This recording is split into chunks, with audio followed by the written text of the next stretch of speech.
Makanya nanti akan berlaku sebagaimana seperti Quran yang akan kita paparkan, yang akan kita buka, yaitu surah Al-Baqarah dari ayat 63 sampai 66 nanti.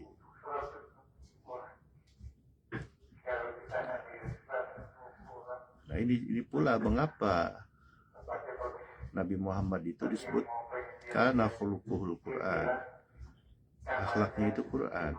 Apakah akhlak perbuatan lahir dari otak yang terbatas tanpa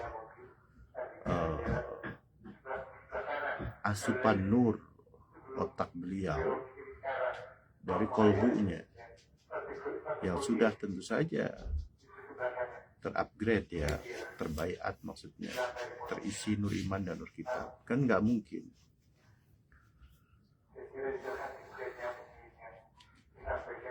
Bagaimana bisa mengalahkan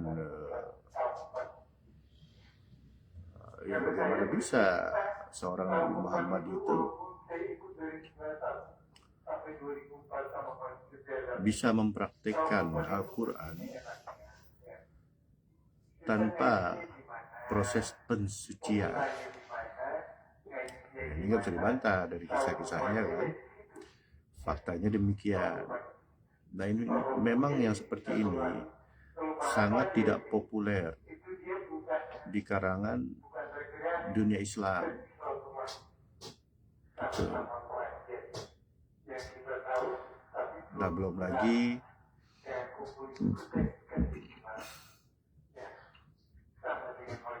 mengambil nurnya itu dari seseorang yang berstatus ulil amri atau berstatus rasulun min anfusikum. Ada memang bayat-bayat lain, bahkan di saudara-saudara Nasrani ada baptis, di Hindu Buddha ada inisiasi, di Yahudi nanti ada namanya tuh, tapi versi Quran bahasa Arab berarti, ya, biquwah nanti ada tuh.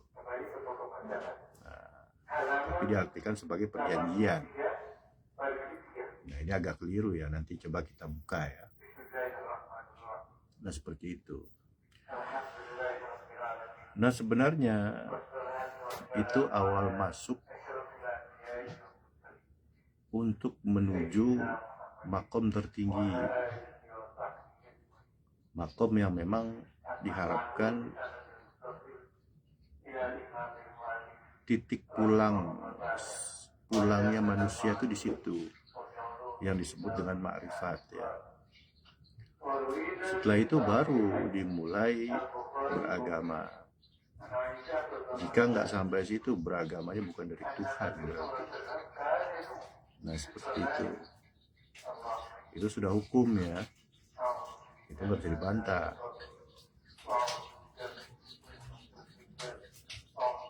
Bagaimana bisa beragama dengan sempurna jika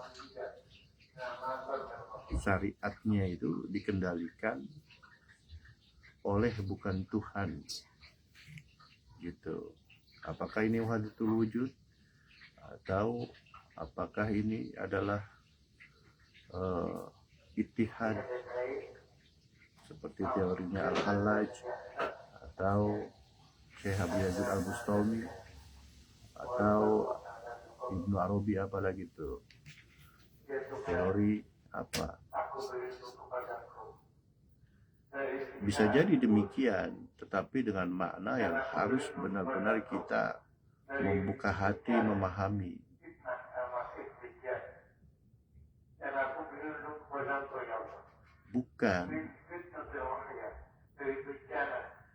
Bukan Tuhan itu masuk. Nah, tidak bisa diartikan Tuhan itu masuk. Nah, Nah, ilustrasi kiasnya tuh hanya seperti ini. Kita misalkan membuat atau tukang kayu membuat bangku. Ya, bangkunya itu hanya benda mati. Dipakai apa saja, masih tukang kayu, terserah si tukang kayu. Mau dia jual, mau dia pakai, mau dia apapun terserah.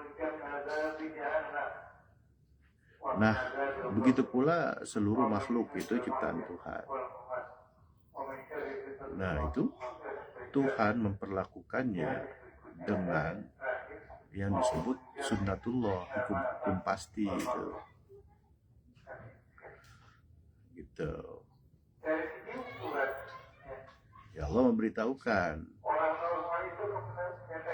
kepada manusia, firman-Nya itu ya, wa ma khalaqtul jinna wal insa illa liya'budun. Pada jin dan manusia ya, tidaklah aku ciptakan kecuali untuk beribadah. Liya'rifun. Nah, sebelum mulai ibadah dan setelah ibadah itu ada tahapan yang harus dilalui. Ada adab jasmani, ada adab ruhani, ada proses jasmani, ada proses ruhani. Gitu.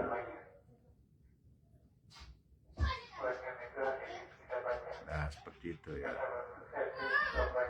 Jadi akhlak Nabi ini yang disebut akhlak, identiknya itu memang agama yang